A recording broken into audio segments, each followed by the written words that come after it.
Hi guys, welcome back to my channel. It's Carlita. So, for today's video, I'm gonna react to sex bomb dancers, sex bomb singers, and our one and only the nation's girl group, BINI. So, this is unexpected collaboration. So, hindi natin inasahan to. Bigla na lang, yun, nakita ko sa mga clips, bigla na lang sumulpot ang BINI. So, yeah, it was a surprise do sa mga nanood, and for sure nag-enjoy ang lahat. And yung mga clips na yun sa Clock Up, sa Blue Up, sa X, yan, andun sila lahat. So parang isang araw, dalawang araw, parang umabot yata ng isang linggo, sila pa rin yung nasa laman ng mga socials ko. So, yun. Before anything else, guys, I want you to subscribe to my channel. Kung hindi pa kayo nakapag-subscribe, sana support nyo yung channel ko. And, ayun, marami kayong makikita mga reaction video about BINI and other artists pa. And pwede kayong mag-request kung meron kayong mga request na gusto nyo bigyan natin ng reaction video. Just comment down below and I'll try to do that or to react kung ano man yung mga request nyo. So, today lang ako magre-react sa napaka-iconic na collaboration na to, na surprise collaboration. So, without further ado, let's go. Let's react to today's video.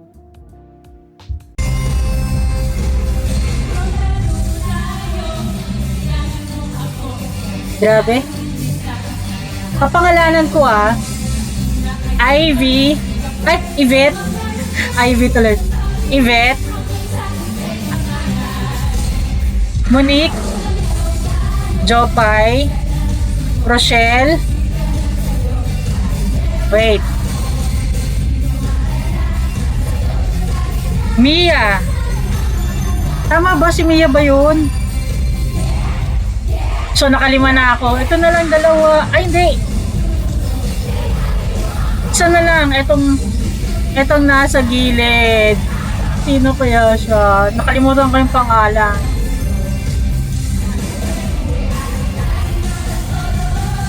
Katok.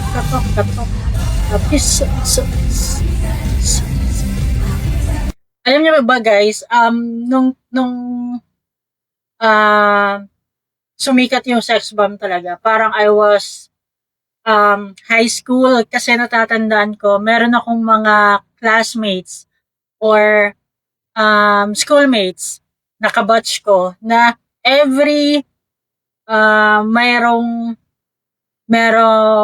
program sa school, sumasayaw sila. So, nagpe-perform sila. Nabansagan nga silang sex bomb girls kasi nga puro sex bomb yung sinasayaw nila. So, that time kasi sobrang sikat ng sex bomb girls. So, ayun. So, kung malalaman niyo kung ilang taon na ako, that was high school days.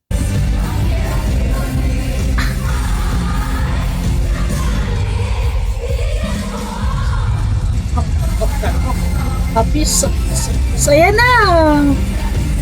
Appear. Ay, nabali! Yung sa mga taas, yung sa mga nasa taas, nasa upper box, gen ad, nakikita na nila agad kasi may walong ulo na pumasok doon sa may lift. So, kaya yung iba parang sumigaw na nung time na nagbukas yung lift. So, excited.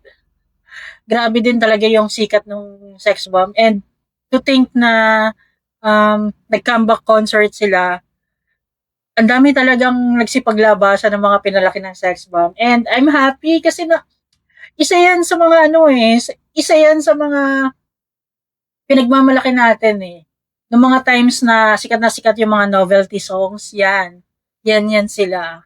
So, nakakatuwa lang kasi, di ba, this past few months, nung nagsimula yung concert ng Sex Bomb, talagang pinagkukumpara sila ng mga tao And, ayun. And, salamat. At today, parang pinatunayan itong dalawang beautiful girls na to and talented women na wala talagang kompetisyon kasi sex bomb noon and Bini ngayon. Grabe ang kasikatan ng sex bomb and hindi natin yung maitatanggi. Napakagaling nila. Ang dami nilang nagawa, ang dami nilang napasaya. And today, in this generation, andito naman yung Bini. So, ayun, parang 'di ba, dalawang era na meron tayong girl group na talagang sobrang sikat at may pagmamalaki. I doubt sana masundan pa to pero ganitong mga moment sobrang tagal niya bago ka magkaroon ng isa pang group na ganito. Yung mga ganitong sobrang sikat. Katulad 'di ba nitong Sex Bomb. Sino na ba yung sumunod na girl group na sobrang sikat? 'Di ba? Bini na yung sumunod eh. So ilang years na 'yon? Halimbawa 15 years, 20 years. I think so, mga 20 years, 'di ba? Tingnan naman natin kung sino yung susunod naman sa Bini. Ito yung kumbaga kung yung narating ng Sex Bomb and narating ng Bini, sino kaya yung susunod? And sana hindi na siya umabot ng 20 years, hindi na umabot ng 10 years, hindi na umabot ng kung gaano man katagal, sana may mga sumunod na. So, ayun. Yeah! Grabe. Sayang wala ako dun. Slay, girls. Nakakakilig kasi kilala ko yung Sex Bomb, kilala ko rin yung Min. Gagayahin din sa lahat.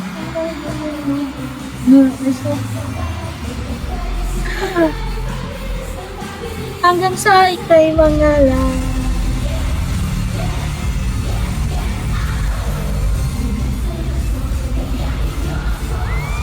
Grabe ang energy, sabay-sabay. Si Gwen, grabe yung kaya niya ng todo.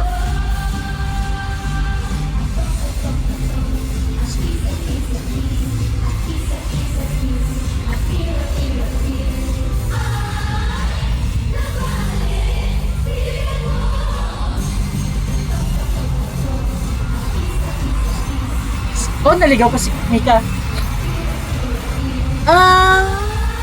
Nabali. Diligan mo.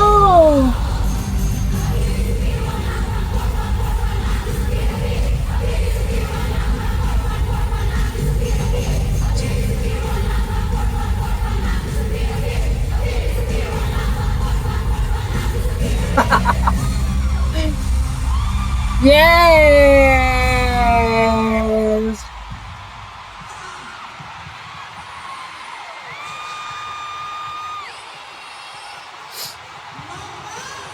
Pinalak.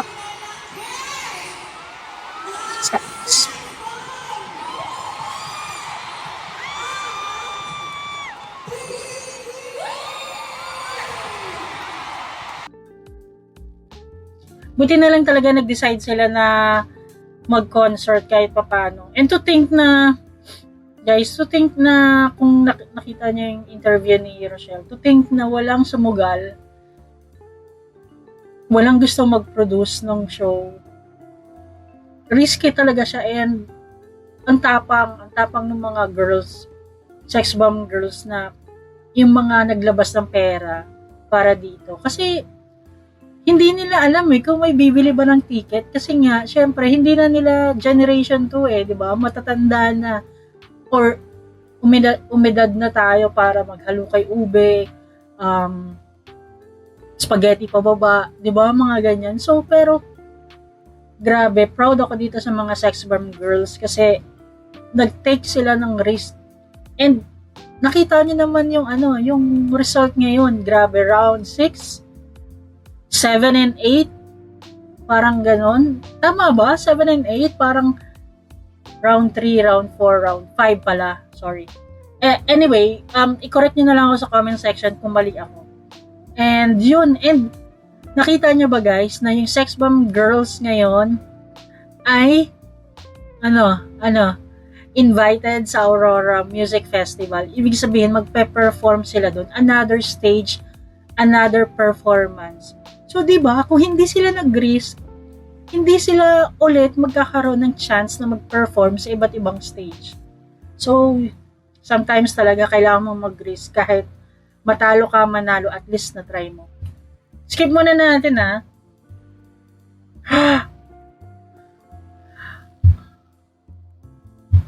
Sorry. Tapos na pala yun, naputol. So, yun guys, that's it. Beanie and Sex Bomb Girls, grabe. Itong dalawa, napakasikat na group na to. And napaka-talented, napakagaling. And ang gaganda. So, I'm happy nakita ko sila ulit. And sana meron pang susunod. Sana, di ba, malay mo magkaroon ng collaboration concert at the same time mag-guest ang Sex Bomb Girls naman sa Beanie pag once na nag-concert ang Beanie. And hinihintay ko mag-dance break yung Sex Bomb Girls sa Pantropiko. Pero malay mo, di ba, sa mga susunod na performance makapag-dance break sila with Beanie. And ayun guys, sobrang happy and I'm sure mas triple, 10 ulit na 10 times yung pagka-happy ng mga nandun sa arena ng mga nanood. Yun guys. So, yeah. So that's it guys. Thank you so much for watching. And if you like this reaction video, please hit the thumbs up button. And kung hindi ka pa nakapag-subscribe sa akin channel, please subscribe and please support my Patreon. Yan, mayroon akong mga reaction videos dyan na wala dito sa YouTube and exclusively for Patreon members. So, yun guys. Thank you so much for watching and see you again next reaction video. Bye-bye!